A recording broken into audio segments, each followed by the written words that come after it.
I walked in and quit. And I didn't, it wasn't like, didn't think like, oh, I'm going to get some maternity leave. Like, I didn't, I just kind of reacted.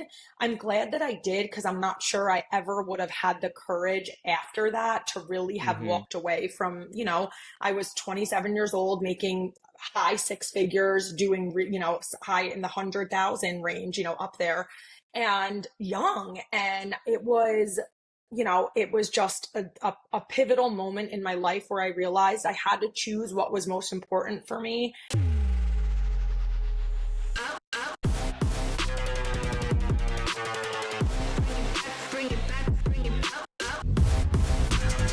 Welcome to The Ownership Game with Gary Montalbo.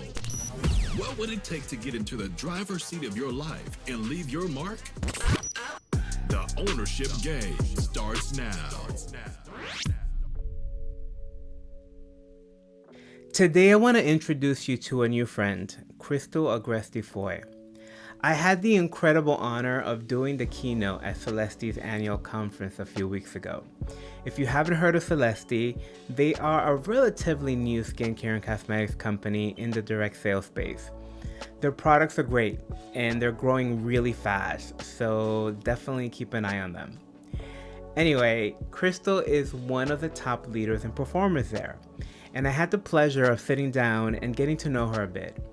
I immediately knew I wanted her to be on the show. Not because of what she has achieved in her multiple careers, which is quite remarkable, but I was fascinated by the number of huge life pivots that she's had to make and how she's been successful at all of them. In my experience, we humans are generally not very good at pivoting. Pivoting sounds good in theory.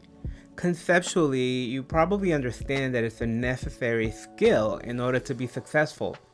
But in action, it's actually pretty difficult for us to do. It requires letting go of what we think we know, of how we think it should be, and more importantly, letting go of our feelings about the whole thing. All to turn around in a new direction without any evidence or any preparation in the blink of an eye. It's a type of risk that really takes something, and it's easier said than done. So, let's see what Crystal can teach us about that.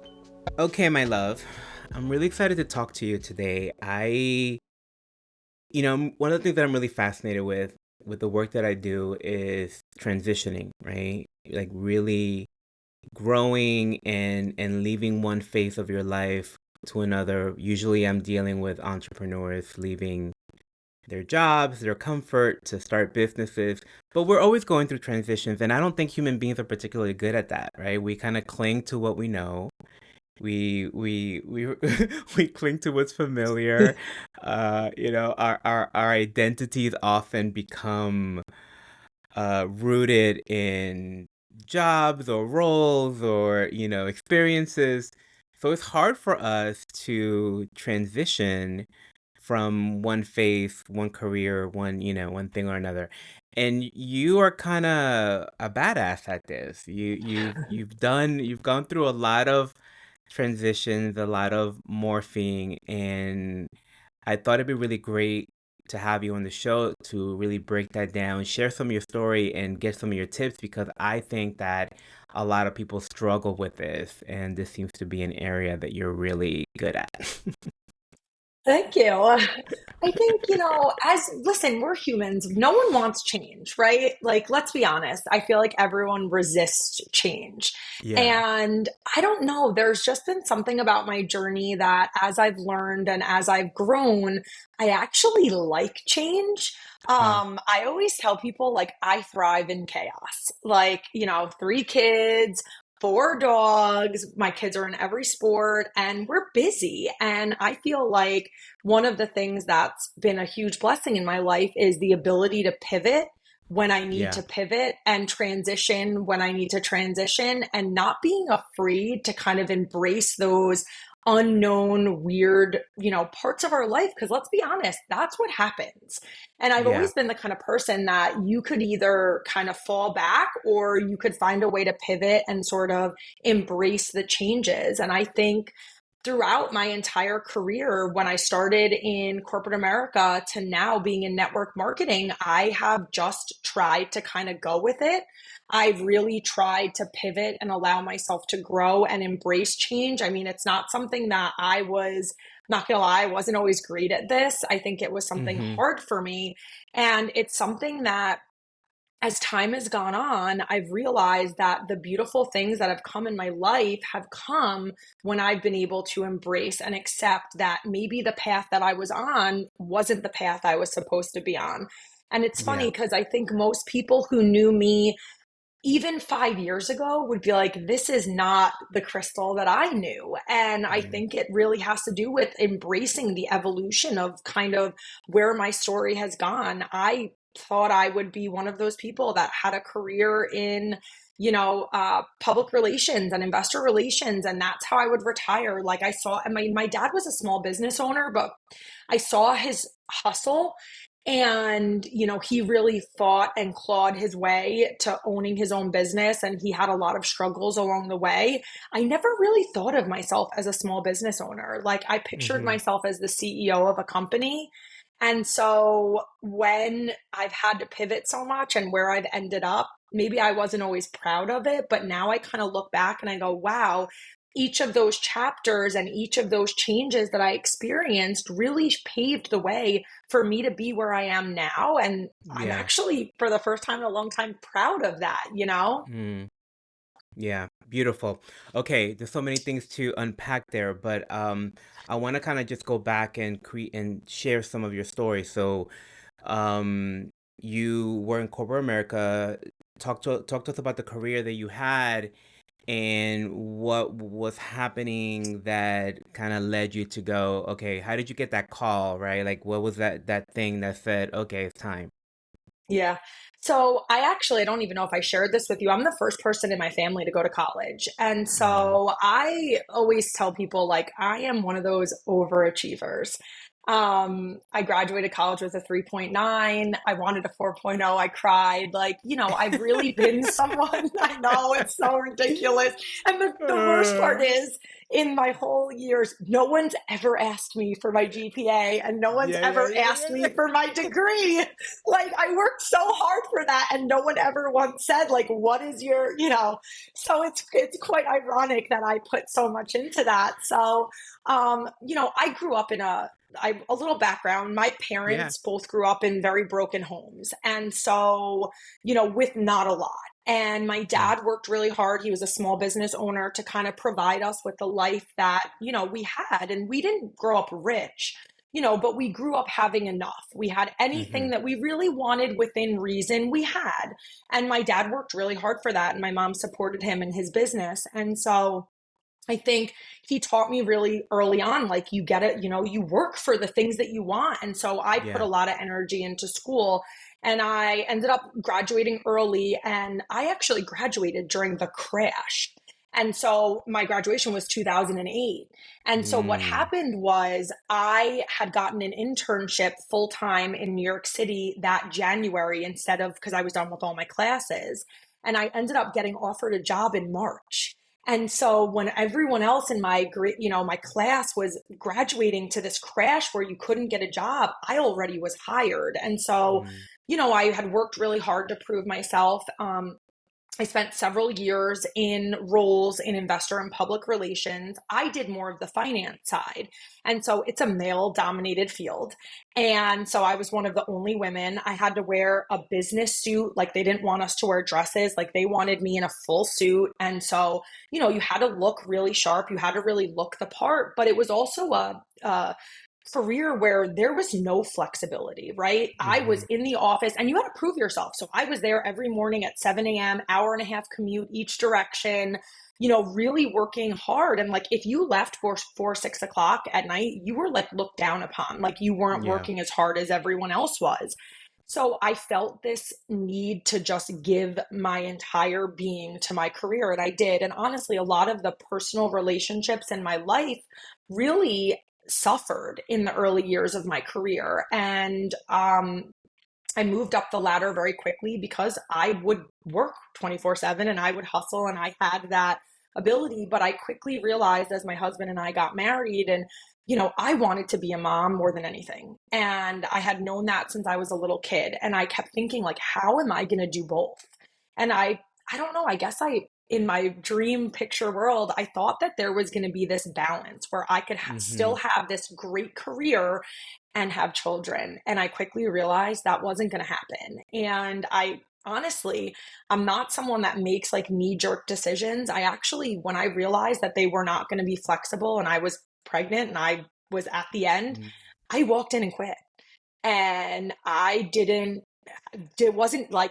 think like, oh, I'm going to get some maternity leave. Like I just kind of reacted. I'm glad that I did, because I'm not sure I ever would have had the courage after that to really have Mm-hmm. walked away from, I was 27 years old, making high six figures, doing, high in the 100,000 range, up there, and young. And it was just a pivotal moment in my life where I realized I had to choose what was most important for me. And being a mom in that moment was the most important thing. Little did I know that, 9 months into being a stay-at-home mom, I would be, running 14 miles a day because I didn't know what to do with myself. But, I kind of embraced it. I tried to pivot and sort of go into this stay-at-home mom mode. Uh-huh.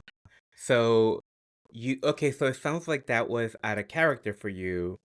Yeah. That's not okay, that's really interesting that that move was so out of character and it just came, chalk it up to like hormonal moms or mom intuition, like what? I think I don't really know. It was like I can't explain it to you. And listen, everyone at the office thought I was crazy. I mean, my husband was Uh-huh. like, "You're the primary breadwinner. Like, we can't live the life that we Wow. live right now on my salary." Uh-huh. Like, he had a good job, but not like the money that I was making. Yeah. And I mean, to be honest, I didn't even really talk to him. I just kind of did it. Wow. And it was just something inside me told me that I had to pivot and make this move. And Yeah. I just did it. Yeah. But it's like that sometimes because I feel,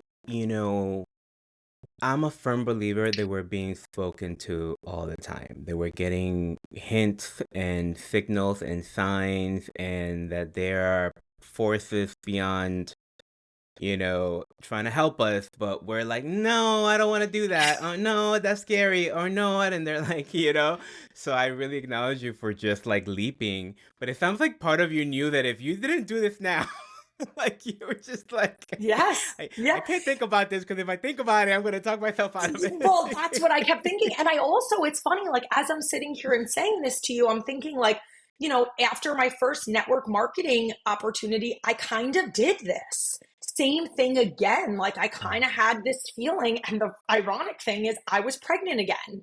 And it Mm, was like, it was almost like every time that I was faced with this, like, big monumental life change, when most of my life I think and I strategize and I'm organized and I'm planned, but in these big moments I've pivoted so quickly. And honestly, I never thought about it until talking about it with you, that like here am this person that doesn't, very out of character, but in multiple instances I have just made this decision and I've just kind of followed my heart. Kind of like you said, it almost was like something inside me was telling me this is the right call. Like, just do yeah, it and see what happens. yeah, I love it.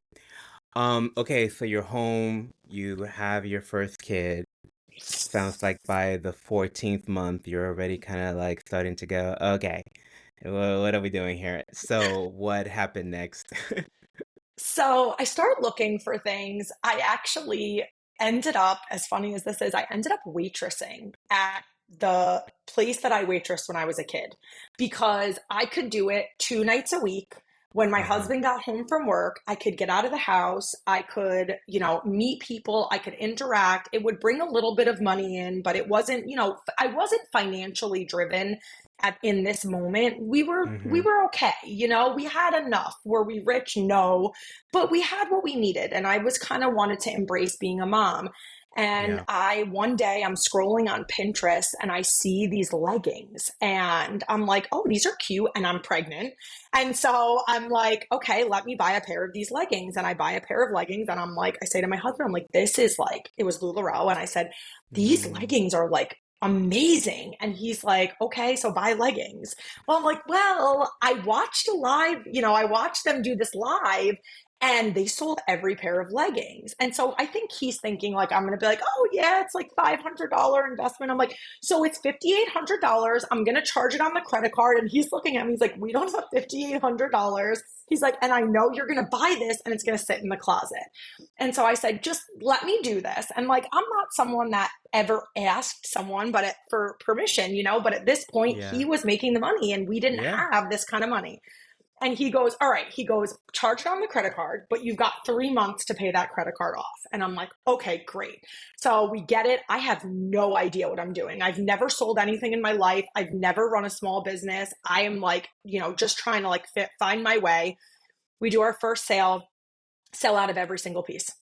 So now we've sold every piece of that initial $5,800, made double the profit, and Mm-hmm. double is 50% markup. And my husband's like, but now what? Like, how do we ship this? What do we do with it? And we kind of figured it out. And so we started to pivot into this role in LuLaRoe, and it was just an incredible opportunity. And it was, when it was good, it was good. And I always tell people it got a little weird at the end, which is why we left. But while it was good, it was good. And, people have seen the documentaries. We were asked to be in all of the documentaries. We declined because it did really pivot and change our life. And it really helped us transition into the mindset of being small business owners. And I think Yeah. that's the biggest difference of LuLaRoe than some of these other opportunities is we were actually learning real life skills of being an Mm-hmm. entrepreneur and owning a business. And we were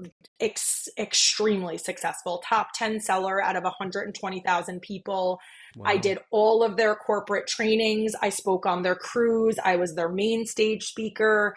I flew all over the country with them, kind of training and teaching people like the art of live selling and how to sell on social media, because really at that time, there were not a lot of people kind of in this social media selling. LuLaRoe was Mm. one of the first, groups to kind of do it.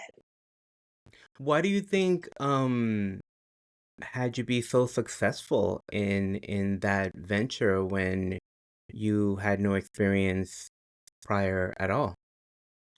I think it's that obsessive. I have that obsessive mindset, I guess you could say. Like I Mm-hmm. just, if I see something and I know that I can do it or I can figure it out, I'm the kind of person that doesn't stop learning, trying to understand, trying to grow, trying to perfect it.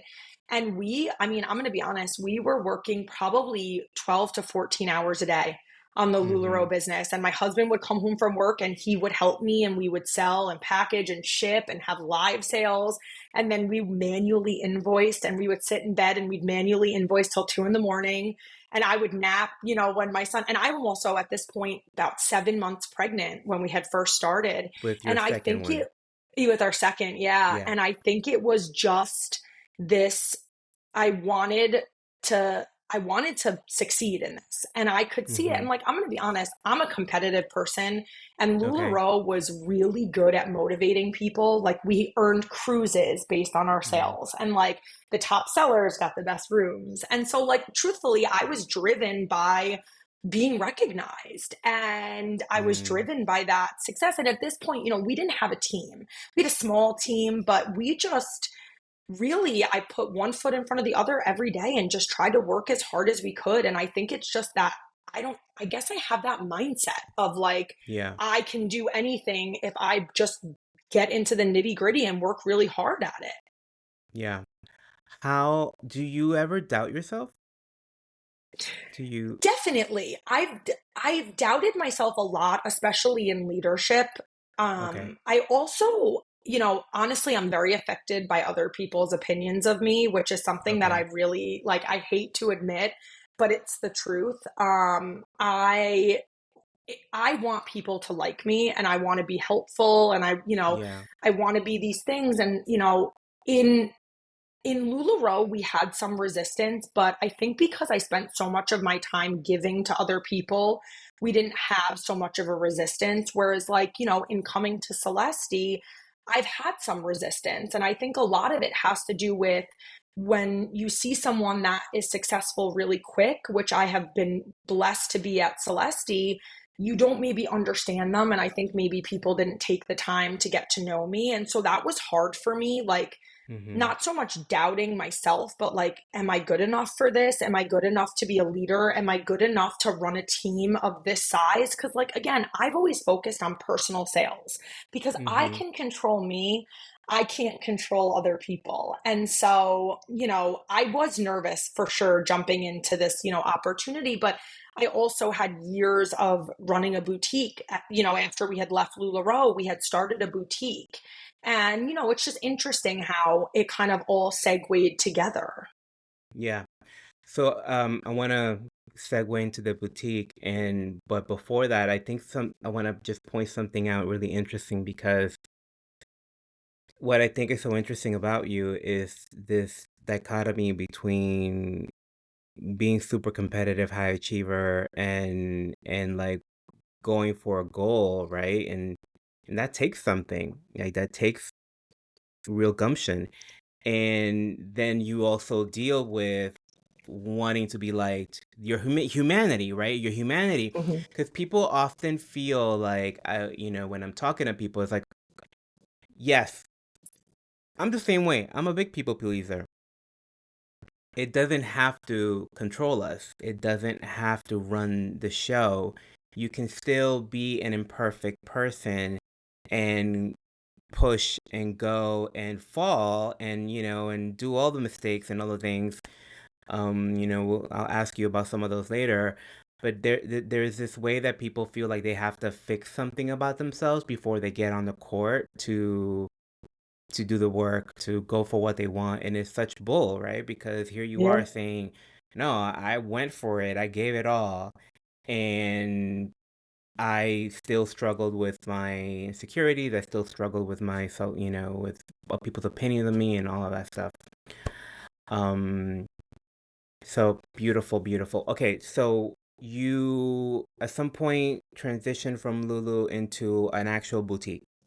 Yep. Right? And is that because so I'm actually, I know that things got weird in the company, but I don't know all the details, and we don't have to make it that. If you want to hear about it, there's a really exciting documentary that a lot of people have watched. Um, but if you left because the company was just getting weird, right? Things were not, is that really what happened, or? They were making personal decisions that benefited their family Yeah. financially over Mm-hmm. making decisions that benefited the consultants that were selling. Got it. And I will never talk bad about them. And I know you know that, just because I think they lost their way. I think that fame and money changed them a little bit. I don't Yeah. think they're bad people, but I think they made some bad business decisions because they had to pivot. Yeah. It takes a long time for a lot of people to grow $1 billion business, and they did it in like 2 years. And Yeah. so, I give them a lot of grace. I know some people don't, because they had a lot on their plates. And, but again, I was at their convention, and it was October of 2018. I was at their convention. We were talking about, we had all these out of stocks, we had all of these issues. And now remember, we're not just regular consultants for a company, we're business owners. And so we're in the top income earners meeting, and there's about 50 of us. And we're raising our hand. How much inventory is coming for the holidays? What does this look like? How does this working out? Yeah. And they wouldn't answer us. And the owner kept saying, it's none of your business. And I'm like, I What? was furious. It was the weird, Okay. that's why I said it gets weird. It was, Yeah, yeah, yeah. That's definitely weird. they had done a lot of things. They like yelled at people on a call that was recorded. It was like a series of things, right? And so Mm-hmm. we get to this moment, and while I'm at this conference in Atlanta, the irony of this is they're having their convention in Atlanta while Atlanta's market is going on for fashion. And Mm-hmm. again, this is why I'm laughing. Before I make another split-second decision, and I walk out of the income earners meeting. I walk out in the middle of conference. I call my husband. I said, we're done. Transfer money to the bank account. I'm going to America's Mart and we're starting a boutique. And he's like, wait, stop. No, no, no, no, no. We are not, he's like panicking now. He's already retired working at home full time with me. And this is the first time he didn't go to a conference. I went, by myself. Turns out I find out I'm pregnant a week later. But at the irony, having no idea that I'm pregnant. No. I love this because this is like, you seem to do this every time you're pregnant. Yeah. I like freak out and I'm like, I'm out of here. So I literally walked out. And now, mind you, the conference is happening. So it's public. They're, one of their top income earners, one of their top sellers is just bounced. And I'm over at market and I get to market. And there's probably like 10 other LuLaRoe retailers all there shopping secretly. And so we see each other. We're kind of like cheering each other on. And so I pivoted. And it was hard. It was a big transition trying to pivot. But we did it. And we actually just really officially closed the boutique in June. So we operated it for another 5 years after leaving LuLaRoe. We had the rush of COVID. Online sales were insane. I mean, we grew so fast. We bought a building. We moved into the building. Within 6 weeks during COVID, we had already outgrown the building, had to pivot and move to another warehouse. Yeah, I mean, our biggest year was during COVID and we sold 12 million. So we were really like churning it. But, I kind of felt this, I gave up all of these things to be a mom, right? And here I am, pregnant again, hustled through my pregnancy. Both of my second and third, I had C-sections. I was back at work within 48 hours live selling. And so I kind of had this like overwhelming feeling of like, I don't want to know if it's remorse, regret, a little bit of both, thinking to myself, like, you left this career because you wanted to be a mom and then built something beyond what I ever imagined. And I wasn't really being a mom. I was working 80, 90 hours a week. And I kept saying, one of the things that was really monumental for me was when my son was like, all you ever say is 1 second, mom. And it was like, it like hit me like a ton of bricks. And I was like, yeah.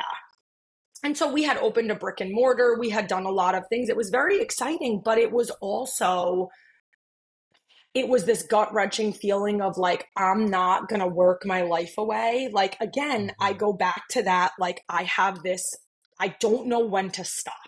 Like, I don't know how to not hustle. Like my mind is always, what's the next goal? What's the next rank? What's the next? It's so funny because one of the questions that I was prepping for you is, do you ever get still? Like, do you know how to take a break? This is the first time in my life that I have ever gotten still. And I would say it's probably been in the last 6 weeks. Something really, I think it was, some of the feelings of people judging me, the feelings of, some of the resistance that you get when you join a new business. Listen, when you're in network marketing, a lot of the people are the same, right? A lot of the people run in the same circles. And like a lot of the people that, at Celesti knew a lot of, knew each other. And here I come out of nowhere. Nobody knows me.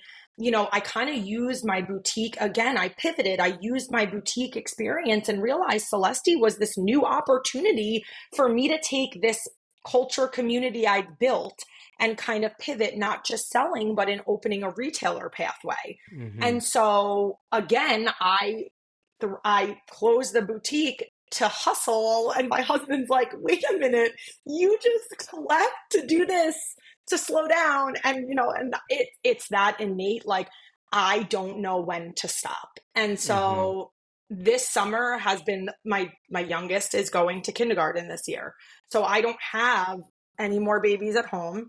They're in school all day after, starting in September. And so I think it hit me like a ton of bricks, like, wow, you kept trying to pivot to be a mom, but getting caught in the hustle and not understanding that. And this summer is the first summer, like, I've wiped my goals away. Like I haven't Mm, been pushing myself to hit sales goals. I'm not pushing myself to recruit. I'm not pushing myself to hit another rank. I'm kind of stepping back and going, gosh, Crystal, like for 1 second, can you enjoy like the moment, the ride, the what you've built, and like just take a second to just chill, you yeah, know? yeah. I mean, that's such a pitfall that so many entrepreneurs fall into, and it's hard because when you're an entrepreneur, you typically love what you do, right? It's the reason you're an entrepreneur. It's just allows you to really dive into a passion. And so you love what you do, it's yours. Yeah, you're working how many hours, but it's yours, every blood, sweat, and tear is like building your dream. So it's really easy to get lost in that and keep going and not like stop to take care of yourself and make sure that all the other things. I mean, we're notoriously bad at taking care of ourselves. So you're in really good company. Yeah. Um Story of my life. um so I think it'd be a good time to talk about direct sales a little bit because it's interesting that you came from a corporate background and you went into direct sales. That's not very common, I think. And direct sales has like a stigma. People, it has a bad rap. People talk a lot of crap about it. Lulu for sure has a big, stain on his name, and you were there as well. So I'm curious about how did you end up like how did you get through that? Because I'm sure you had some of that yourself when you were transitioning over, and what if you have any thoughts about that, and what's been your experience on that subject? So it's funny because I feel like so many people know a lot of people that were in direct sales. Like, I really didn't know a lot of people in direct sales when I actually made the jump to LuLaRoe. And the irony that you're going to probably laugh is I actually didn't tell anyone I was doing LuLaRoe for about a year into doing LuLaRoe because I felt weird sharing that. Mm-hmm. Like, a lot of people knew that I had this really big, high profile, successful career. And then I was like, and now I'm just selling leggings. Like, it took me a long time to actually share it. And I think that the thing that really got me to share it was realizing that I could propel my business a little bit more if I could be more Mm-hmm. open. And to be honest, even until January of this year, my profiles have been private. So I've never allowed customers to friend request me. I've been very like guarded about my personal life. Um, Mm-hmm. and I haven't even, most people didn't even know I owned a boutique, which is Mm-hmm. interesting. Like, I don't know what held me back from sharing. It probably was the stigma of, again, I've said this a lot. Like, I don't like the judgment of others. And I struggle with, well, what are people going to think that she's selling, clothing from a boutique? No one knew how successful I was really at that, or LuLaRoe even. And it was hard to kind of share that because I was always feeling this like people were going to judge me for the decisions that I made because who goes from corporate America to this? And it took me a long time to really accept and embrace that and kind of share that this is who I am. And I think that people don't realize how successful people in direct sales can be or are. Mm-hmm. And I think that maybe I was in my own head about it, thinking like, I don't want people to know that this is what I'm doing. Now, looking back, I feel like probably would have had a very different, kind of journey had I been a little bit more open. But now I am, and now I really, shout it from the rooftops because there's this like judgment around direct sales and around team building and MLMs, and people have this negativity. Back to the LuLaRoe thing, I don't know if you know this, there was like an anti LuLaRoe group, and it was a hate group, and they I had like, think I've heard about you that. oh, I'm sure you have, because it was like hardcore. And I think that's where the stigma started for me. And even most recently, I was in that group being posted about for leaving the Mm, boutique to do Celeste.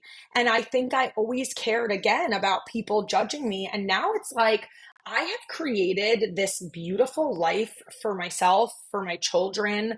My husband and I work together every day. Yeah, some days I, kind of want to kick him under the table, but for the most part, like, we get to go golfing on a Tuesday afternoon if that's how we build our schedule. I don't miss a soccer game. I don't miss a field trip. Obviously I'm embracing now more than ever, really enjoying that time with my children.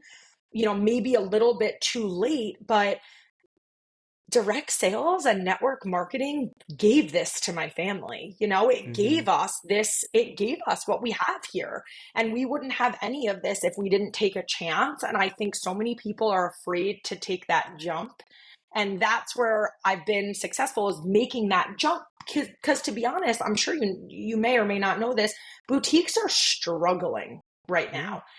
And we actually got out right before the struggle really started, because we started transitioning last November. And so now a lot of our friends are in these terrible places. They're falling into debt because, it's a lot of overhead running a business like that. And so again, I Yeah. feel like I was pulled to do this and kind of, transition back into direct sales. And I said after Laurel, I'll never do direct sales again. I said that. And I thought Yeah. that. And then again, I pivoted back because I think for me, it's not even just the opportunity for my family. Now it's seeing what I can do to help other people and seeing Yeah. how I can change other people's lives. And, you don't realize the impact that you can have, and what $100, $200, $500 means a lot of money to people, especially with our economy today. Yeah. Why do you think direct sales has such a bad rap? What do you think is the thing that people are not understanding or don't? What do you think is happening? I think it's probably some of the poor tactics that people use. Mm-hmm. I'm sure some of the cold messaging, I still get that. I think it's, some of those things, but I also think it's a lot of unknown. And I also think people don't realize the opportunity. I mean, let's be honest. We go to school every day from 8 to 3. They teach you to go to college, to get a job, to get a pension, to get these things. They don't Yeah. teach you, they don't want us to be entrepreneurs. You know what I mean? Like, they want Yeah. us punching a clock. And so I think that a lot of people are resistant to the idea because it goes against the norm of what people think they should be doing. They think that they should get a job and spend 40 years, probably more our parents' generation than our generation, but like, you get a job, you stay there for 40 years, you get a pension, you retire. And I think that those days are kind of starting to go behind us, or at least I like to believe. If I teach my kids anything, I hope I teach them that through hard work, you can do anything. You don't have to work for someone else. You can work for yourself. For me, the biggest thing that I've gotten out of network marketing and direct sales is freedom. And that freedom looks different for everyone. Maybe it's time, maybe it's financial, whatever freedom. But I don't think anyone realizes the freedom that you have when you can do an opportunity like this. Yeah. I want to answer my own question. I think, two things come to mind. Number one is, to your point, there have been some bad players in the game. And so there's been people that have had some questionable business practices, and so they've burned people, and it's messed up because you when you sign up, you're trusting, right? You're putting all your faith in this, and so there is that's in the water, right? But what I've mostly have seen is companies who really are trying to do great work, who are really trying to do. You may have the Lululemon stories pop up in there. You may have the. I don't want to start getting in trouble by naming companies, but there's, just Google. There's There's been enough. there's been a few, but and there's questionable practices as well that just come up. I think of Avon, who everybody was a customer, who was a distributor. They so yeah, it ends up being a pyramid because you don't really have any customers. Everybody's just the people buying the product are their own distributors. But there's actually regulations against this stuff now. There's a lot of attention. There's, like, the government has agencies. So the industry as a whole is actually one of the most regulated industries other than like finance, I think direct sales is actually one of the most heavily regulated industries. And that's because there's been stuff. And so now the government has stepped in to protect companies, the distributors. So I think that's in the water. I also think there's something interesting about direct sales. Direct sales is I always say it's the easiest and the hardest business. Easy because you know this. Let's use your example. When you set up your boutique, you had to get inventory, you had to get a location, you had to get staff, you had to get branding, you had to put up signs, you had to do a build out, you had to get computers, you had to do a credit card, you had to set up a website, you had to like there is so much work you have to do before you can even charge $1. Hmm. And it also it puts you at stake because you're putting in a lot of money to build this thing out. The level of commitment is just different. Yeah. And so with direct sales, all of that has been figured out for you and put in a little box. And for, I don't know, $50, $100, 169, whatever it is, you get packages, you get products that have been tested that have, the packages that passes regulation. You have website, you have your credit card to charge, you have your pricing figured out, you have your branding, your marketing, all of that is figured out. Easy. But immediately what happens is you get smacked in the face with the most difficult part, with the most confronting part of being an entrepreneur, which is sales. So I think a lot of what happens is people go in with these high expectations, high ambitions, easy entry point, so commitment level is very low, right? And they immediately, like I always tell a story, like the first time, like when I first started my coaching business back in 2008, thing, I spent the first year doing nothing but like getting my bank account, working on my website, setting up my LLC, like literally a year just doing, I mean, I was working full time, but I spent a year setting all that up. So I almost had like a year to warm up. You know what I mean? Like by the Yeah. time I had to go have a sales conversations, I had a little bit like, okay, in direct sales, you don't get that. Like you literally go, oh, there's nothing to warm up to, go sell, go share. And so people get confronted and they get like really all their stuff comes up. And sales is the one area of business that brings up all the things. And if you don't have the kind of tenacity that you're talking about, the kind of gumshoe, the kind of like, okay, I'm gonna figure this out. I'm gonna sit here and learn. I'm gonna, mostly we squirrel, we get intimidated, we start avoiding, we start, and then we start spiraling. And so this thing that became this opportunity all of a sudden becomes this thing that's eating up your money, stressing you out, not making you happy. And then you make that the direct sales company's fault. When if Yep. you look and get honest, there's probably some things that you're not doing that you said you were going to do. There's probably things that you're avoiding. There's probably, and some people may not like what I'm saying. But I've seen this so many times, not just before, I mean, I worked in a direct sales company for 5 years myself, but even before that, I was coaching entrepreneurs for years and I saw it and I see it now. It's just this human thing that happens when you get confronted with sales right away that I think just makes people squirrely.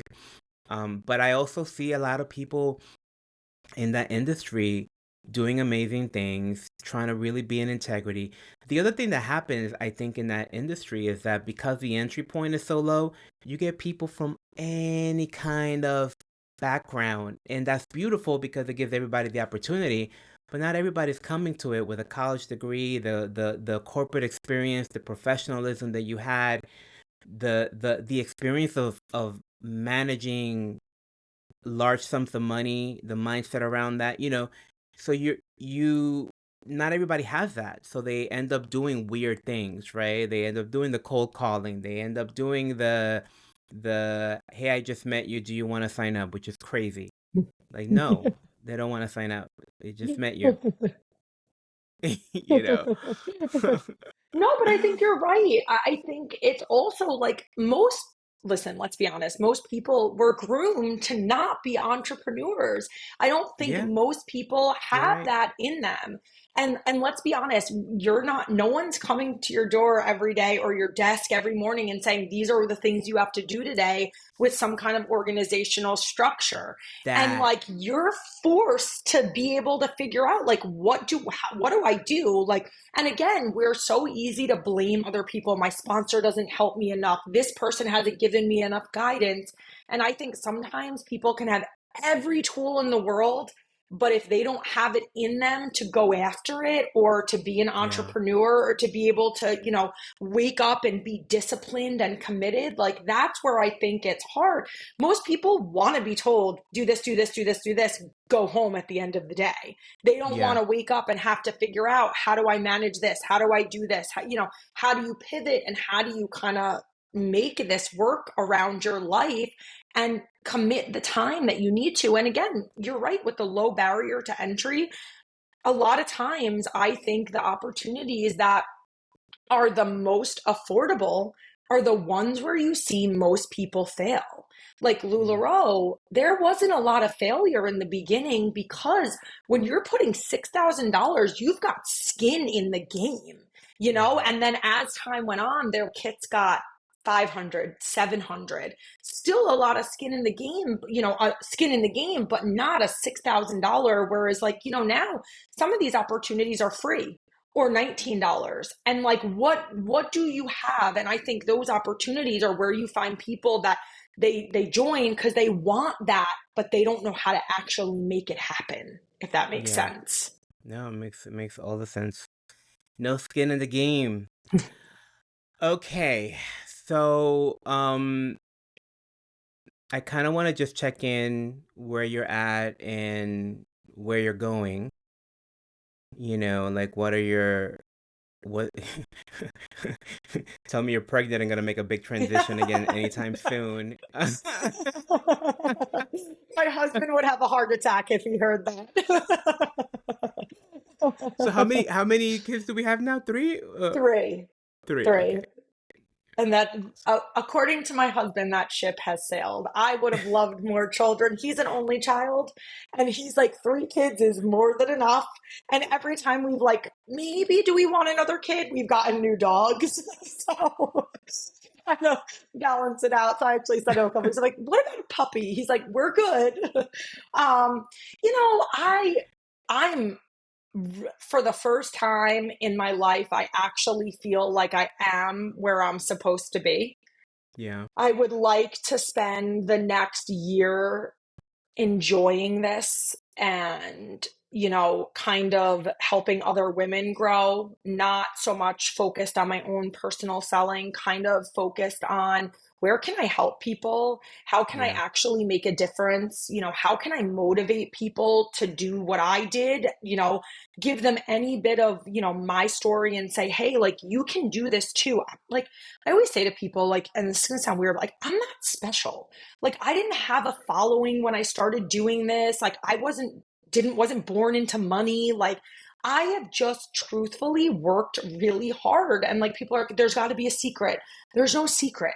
Yeah. Every time that Everybody's trying to find that secret. yeah, there isn't. Like it really is truly hard work and showing up even on the days that I don't want to show up, finding a way to show up, trying to be who I am.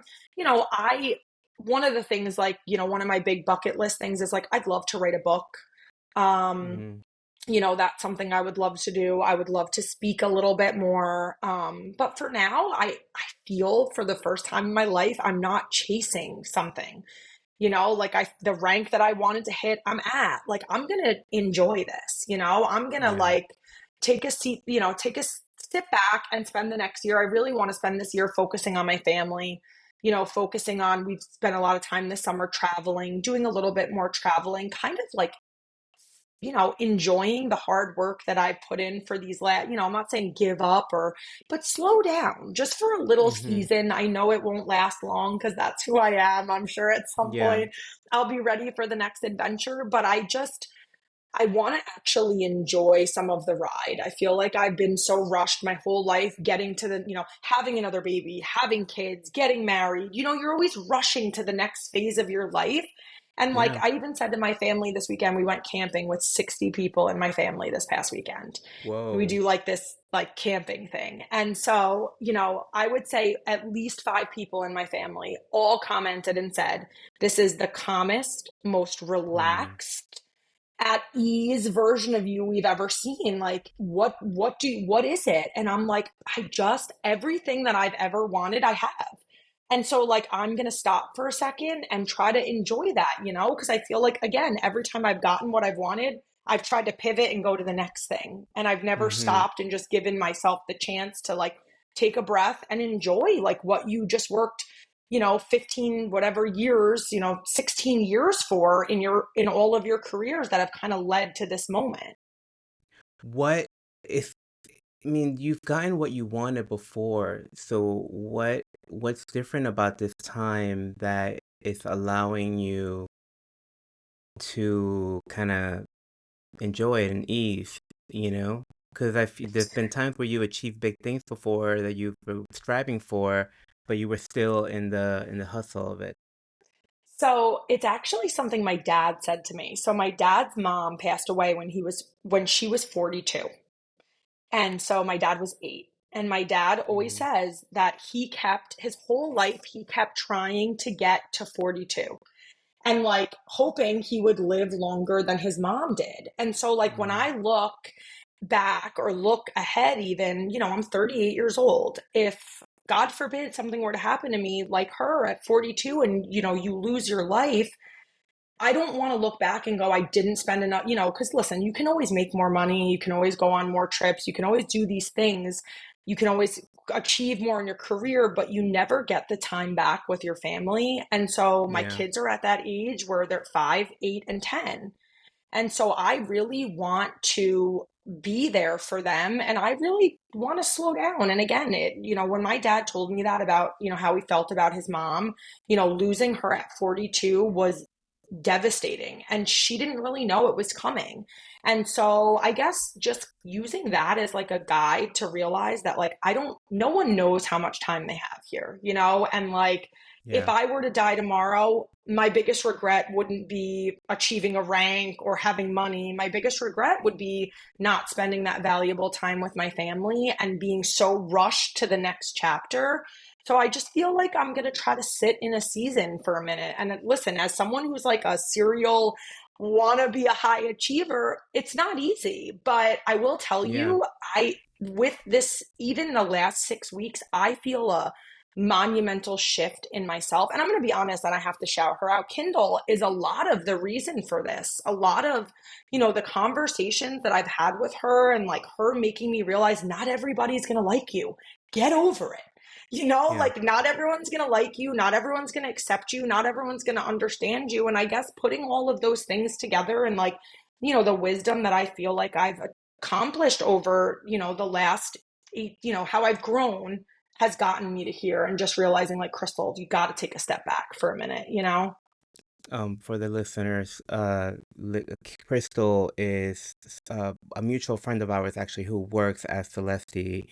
And she's kind of the field coach there. She's a person who's really committed to empowering and training all the distributors there.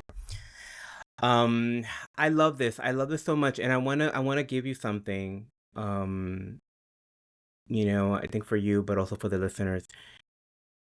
Don't underestimate that this work that you're taking on has to be learned, and you have to learn how to turn it off. You have to learn how to fill that time in different ways. It requires practice. Just the same way that you learn to hustle, now you got to learn to trust, and it also It's interesting. I don't know how like woo-woo spiritual you are, but it requires a trust because, one of the reasons that we develop this hustle mentality is because we don't trust that it's gonna be okay. So we have to, so you gotta like learn. And a lot of the work that you're also gonna do is even deprogramming your body to understand and teach it how to relax. So I want you to be really generous with yourself and don't get down on yourself if you find yourself getting antsy, and know that it's going to be a process, and just play with different things, play with different modalities. Like, I'm a big fan of floating. Have you ever done that? No. So you go in a set in a sensory deprivation chamber, a little pod, and there's like 1,000 pounds of say salt in the water. So you just float on it. Like you literally cannot drown, and no lights, no sounds, and you just go there for like 60 minutes. And the best way that I can describe it is like you just turn off your nervous system for 60 minutes. There's no stimulation. There's no like you're with yourself, you're with your thoughts, but you're not like connected to a device getting all this. Like you're literally just turning off your nervous system and letting it relax.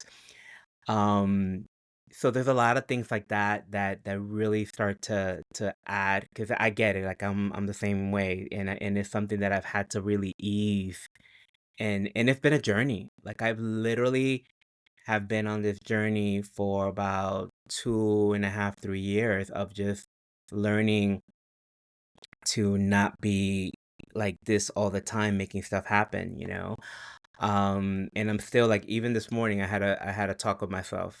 I was like, what are you doing? Like, relax. It's gonna be okay. I'm like, okay, okay, okay, okay. No,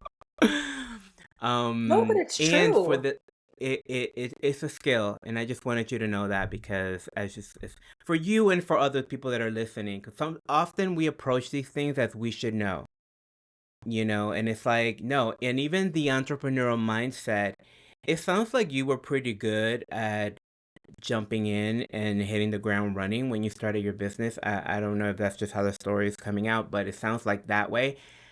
I had to learn that. Like, I literally had to learn that. In fact, I didn't start out as a business coach. I started out as like a life coach. But in the process of me doing that work and like removing all the things and doing all the digging and building myself, like I became so passionate about working with entrepreneurs, because I was like, how many people are dealing with this stuff that's stopping them from like really truly living out their dreams and desires, because we're not trained to, you said, we're not trained to, to be entrepreneurs. We're not trained to risk. We're trained to stay in a box. We're trained to play it safe. So lovely, lovely conversation. It's been so much fun having you on the show. Thank you so much. I hope you will come back. I will, and thank you for having me. Hopefully, I can come back and share how I've applied all these things to slowing down. Yes, I want to. That's gonna be our follow-up show. We're gonna do a follow show, and how's it going after you declare you were slowing down? Well, thank you for having me. I really appreciate it. It's been really a pleasure getting to know you. I'm really excited, and I'm so glad that we got connected. Yeah, me too. Me too. All right, talk to you soon. As I said earlier, pivoting is easier said than done. But I do think it's a muscle and a skill that can be practiced. At its essence, it's a deep trust. Not just a trust in yourself, but a trust in something greater. It requires trusting that everything's going to work out your way, even if not exactly how you expected it, or more specifically, how you wanted it. It also requires trusting that you have everything you need to figure out the challenge ahead of you. And it even requires trusting that the challenge ahead of you is there for a reason, that it's an opportunity, putting in front of you a decision that you have to make or a lesson that you need to learn. But trust can be a scary thing, right? There's absolutely no evidence for it, just a feeling, an intuition, and that's hard to take to the bank. But if you do some research and look at people that you feel are successful, trusting their intuition is a big part of it. I believe we're all being spoken to at all times. Little downloads are coming in all day long, but we ignore them. We push them aside. We pretend we didn't hear that. I believe a big part of Crystal's success was her immediacy in which she moved. She got the hit and she went back with it and didn't look back. She immediately went to work at empowering the new direction by taking action. And that's something that I really want you to take notice of. What empowers the new direction, the pivot, is action. Not sitting there and thinking about it, obsessing, going over it, doubting. That does the exact opposite. You make the decision to pivot and then immediately you get all the way behind it. And you don't have to know what to do. At no point did Crystal have a plan or a roadmap. She just took the first few steps, and that informed the next and then the next.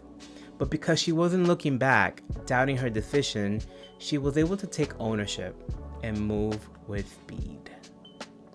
As always, thank you so much for joining me this week. If you've enjoyed this episode, please consider sharing it with 2 or 3 of your favorite people.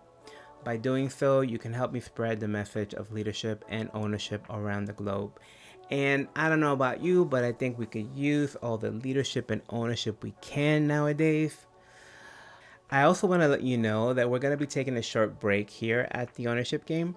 I'm going to take a few weeks to do some traveling, to do some resting, and to do some dreaming. If you're part of our mailing list, you will receive a weekly email with some of our favorite episodes from the last year that maybe you've missed. You can go to ownershipgame.com to sign up for those emails. I will see you back here on October 1st, refreshed and with a brand new episode. The biggest of hugs to you. Thanks for listening to this episode of The Ownership Game with your host, Gary Montalvo. Make sure to like and comment on your favorite podcast platform, as well as subscribe so that you never miss an episode.